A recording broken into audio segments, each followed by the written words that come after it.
हमने लेना है जी 1.5 पाव, ये छोटा शहद मक्खी होती है ना, उसका जो छत्ता होता है मोम। उसका मोम लेना है 1.5 पाव। 1 पाव जमीनी मुसफ़ा कलमी शोरा लेना है और आधा पाव हमने देसी अंडे के छिलके लेने। इन तीनों को पहले हमने छिलके पीस कर और शोरे को खरल कर देना, दोनों को मिक्स, और फिर हमन दस्ते में जो मोम है वो भी साथ कूट के मिक्स कर देना। इसको हमने रोगनी हंडिया में डाल के दरमियान में प्याला रखना है, ऊपर दूसरी हंडिया दे के ऊपर पानी डाल के इसका अर्क कशीद करना है। ये जो अर्क निकलेगा निकाल के बोतल में महफूज करना है। अभी नया 1 पाव कलमी शोरा बीकर में डालें और 5 ग्राम ये तेल कतरा कतरा उसको पिघला के दे दें। तो ये हमारा नशादर और शोरे का तेल तैयार हो गया है।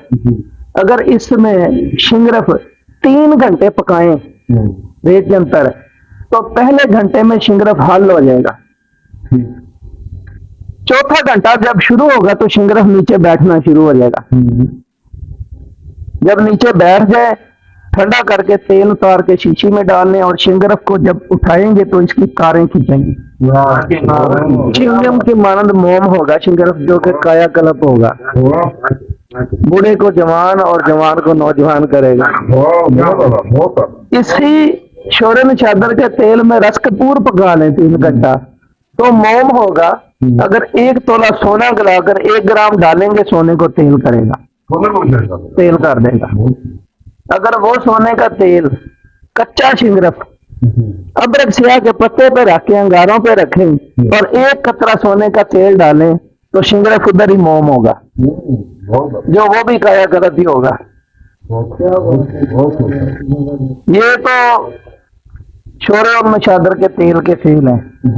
तो जो कुश्ता जिस्त नीचे बैठा है उसको निकाल के पीस के डब्बी में रखें। आधा चावल खुराक दें, पस भी खत्म करेगा और स्पर्म भी पैदा करेगा। सिर्फ 2 हफ्ते खिला के टेस्ट करवा लें, 100+ हो जाएगा बंदा। तो ये नुस्खा है कि बाबा नहीं मदर साहब की नजर है।